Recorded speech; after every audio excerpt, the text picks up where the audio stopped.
अवगत कराना है कि दिनांक 16 जून 2026 को कर्णप्रयाग कोतवाली अंतर्गत कुछ नियंत्रकों और स्थानीय व्यापारियों के बीच में जो एक झगड़ा हुआ था, उसमें कोतवाली कर्णप्रयाग पर मुकदमा अपराध संख्या 17/2026 धारा 281, 125, 109, 352, 351(2) भारतीय न्याय संहिता के अंतर्गत अभियोग पंजीकृत किया गया था, जिसमें इस घटना में शामिल 4 अभियुक्तों को गिरफ्तार किया गया था और उनमें से 3 अभियुक्तों को आज माननीय न्यायालय के समक्ष प्रस्तुत करते हुए न्यायिक अभिरक्षा में पुरसाड़ी जेल भेज दिया गया है और एक अभियुक्त को पुलिस अभिरक्षा में उसका पैर में चोट लगने के कारण उपचार करवाया जा रहा है।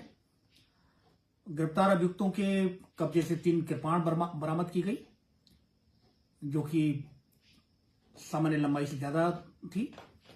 घटना में प्रयुक्त 2 मोटरसाइकिलों को भी जब्त किया गया है और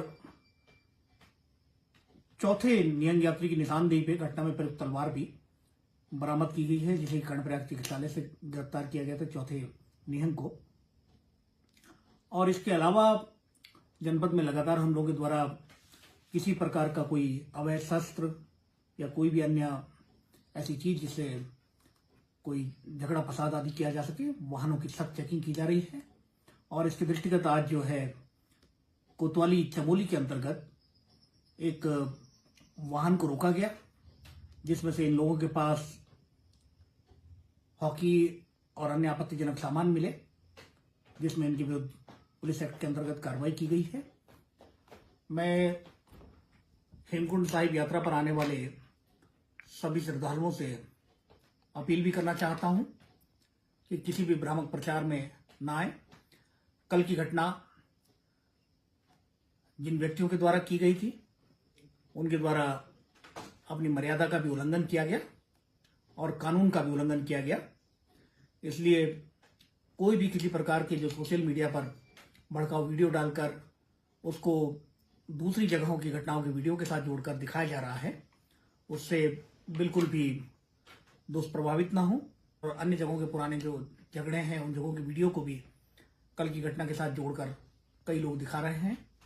इसके अलावा 16 तारीख को जब स्थानीय व्यक्तियों और यात्रियों की सुरक्षा की दृष्टि से ट्रैफिक को अलग अलग होल्डिंग पॉइंटों पर रोका गया था, तो वहां पर भी कई यात्री आगे जाने के लिए पुलिस से हुज्जत भी कर रहे थे, कुछ रिक्वेस्ट भी कर रहे थे।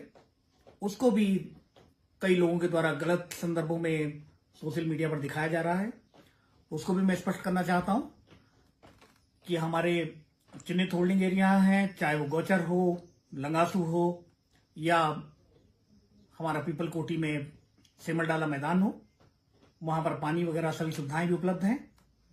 और यात्रा में कई भी किसी प्रकार का कोई प्राकृतिक आपदा के कारण रास्ता बाधित होने पे या कोई कानून व्यवस्था की दृष्टिगत या रात्रि में यात्रियों की सुरक्षा की दृष्टिगत जब वाहनों को रोका जाना होता है तो इन बैरियर पर रोका जाता है, उसे गलत संदर्भ में प्रसारित न किया जाए। और किसी प्रकार का कोई भड़काऊ बयान या किसी प्रकार का कोई भड़काऊ वीडियो गलत रूप से प्रसारित करने पर कानूनी कार्रवाई की जाएगी। इसलिए सभी से मैं अपील करता हूं कि हमारे यहाँ बहुत सुखद और शांतिपूर्ण यात्रा इस समय चल रही है और इस शांति को भंग करने की किसी को भी कानून के द्वारा इजाजत नहीं दी जाएगी। धन्यवाद। जय हिंद, जय भारत।